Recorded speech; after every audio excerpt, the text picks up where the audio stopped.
Robbie Williams, Escapology, 14 tracks, 73 minutes, the fifth studio album from the British singer-songwriter, released November 2002 by EMI Records.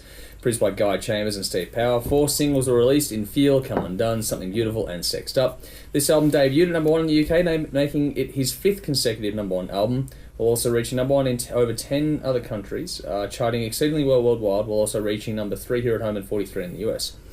This album has gone multi-time platinum in almost 10 countries, including 7 times platinum in the UK, 5 times here in Australia. Also going at least gold in another 10 additional regions. This album came about after a record-breaking contract agreement, which resulted in Williams having much greater creative control than he'd ever had before. Go for it. Robbie Williams. Here we go. I don't think I'd ever intentionally listen to a Robbie Williams album start to finish. And that was probably quite intentional.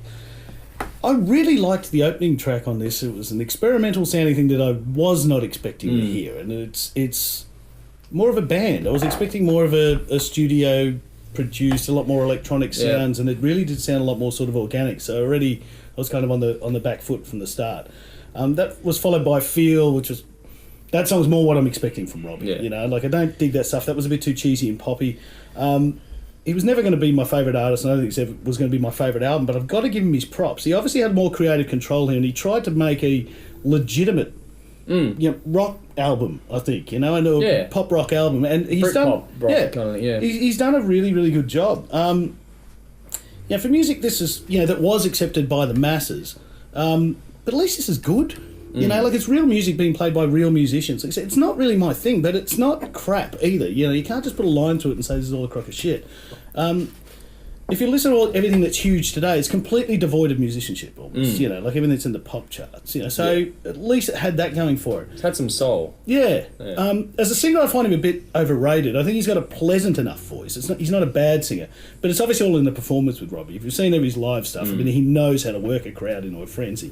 So, give him full credit. His catchy songwriting, I think, is what really gets him over the line here. The singles on the album were probably the ones I enjoyed the least. I actually liked the album tracks. I thought it was, pretty cool. He went a bit more Britpop and, dare I say, slightly Beatles-esque in some of it, which would probably like a more get Oasis me than Beatles. Same shit, isn't it?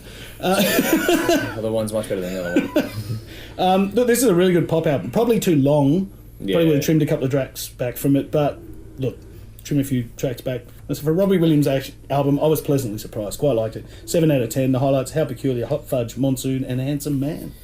Yeah, I hated this album. Yes! This is everything. Alright, so picture Liam Gallagher vocal melodies with the vocal tone of a chain-smoking donkey singing over Spice Girls karaoke tracks. That is this album. Yeah, I agree. I don't know what you're talking about with it sounded like real instruments. It sounded like the instrument parts on a Casio keyboard. No. Like this, I could not do this. Everything was overly done and quantized, and I could not get through this. This was a struggle. This was a real struggle. This is the peak of bland pop music of the mid-2000s. I could not deal with this. I'd give it a 3 out of 10, mainly because a couple of choruses were a little bit catchy, but that's about it.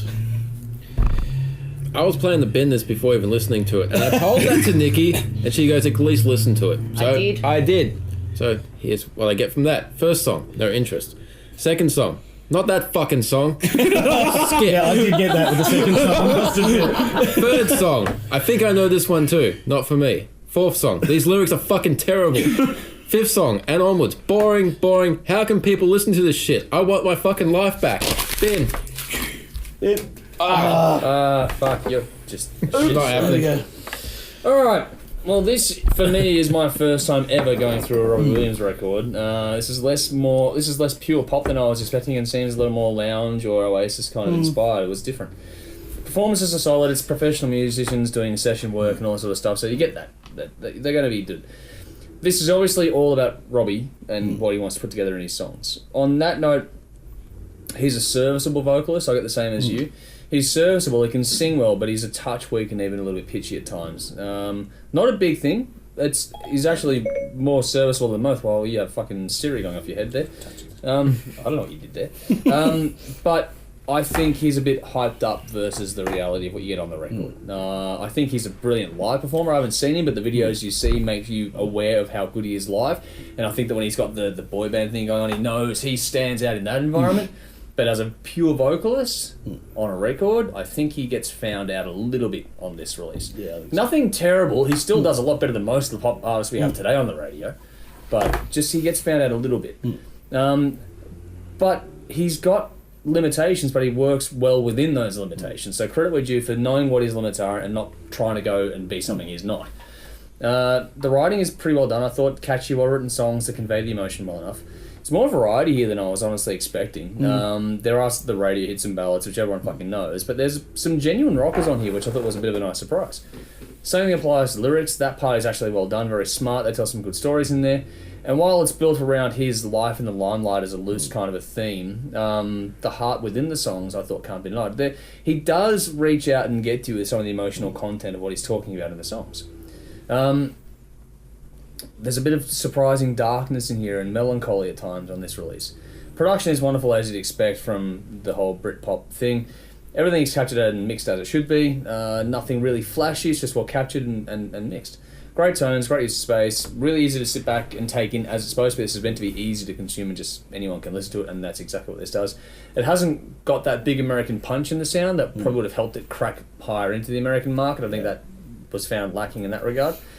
But overall, it's got a nice crisp sound and still comes out of the speakers nicely at you. There are some little additions of Foley on this, just here and there, that are nice touches. And I thought the track order, while it's a longer listen, I agree with you, I think it's too long. The track order was relatively well thought out. The ebb and flow of the energy is overall pretty good on the album. Presented, well, the balance between the upbeat and the laid-back songs making it a really good, just a balance. It's a good circle of it. The different instruments being used on this I found to be interesting. That was another well-done aspect. The style and tones have been employed across the album makes this an interesting listen. But I liked the duet with Rose Stone right in the middle of the album. That really served to break things up nicely. And this is one of those ones where the second half of the album gets more diverse than the first half was. There's bits of funk, swing, piano, the guitar takes a bit more of a lead at times. And it's more so than I expected. There's even things like Spanish brass sections in this, which is what I did not see that coming whatsoever. All in all, it's going to come down to taste. You're either going to be able to take it in at all, or you're going to really fucking hate it. This isn't really my thing, but I come away from this one with a much greater appreciation of him as an individual artist, songwriter, and performer. There's a lot more rock in this than I was expecting, which was the biggest surprise of the whole mess. Yeah. It's a bit of fun, a bit more somber than I was expecting. Not bad, nothing to rave about, just a pleasant surprise. It's probably more accessible than I thought it would be. Nothing overly wrong with this if this falls into your wheelhouse in any way, shape or form. The bonus tracks at the end aren't really required. They're okay, but they just lengthen it out too much. But there is a particularly funny moment right at the very, very end of the last track. Did you get to that? No, I'll fill you in a moment because we've got Nikki to do her bit. I gave it a 7 out of 10. Monsoon, Song 3, Revolution, Hot Fudge, Love Somebody, and Handsome Man are my standouts. Well, I picked it. I love it. I'm going to start with 10. I fucking love this album, so fuck you all, except for you and you. Fuck you too. So much for all of us. Yeah. It's only 50%. It's interesting. So much for banking. I was happy for you to say that you liked Hot Fudge and Me and My Monkey because they're two of my favourite songs. I was happy you noticed the brass section. I think he was very experimental with this album. I love it. And this, to me, maybe I'm particularly aligned to this album. This is one of those timestamp albums for me. I had just moved into a house with a chick in Glen Waverley. All right. Yeah. Giddy up. So this album was on full rotation constantly. I think the songs are beautiful. Like, I don't know, maybe it's a chick thing, but I think he truly pours his heart into the lyrics of all these songs. And you've got your cliche ones, Feel Something Beautiful, blah, blah, blah. Sexed Up was a total breakup song. You probably don't even remember who you were. It doesn't matter.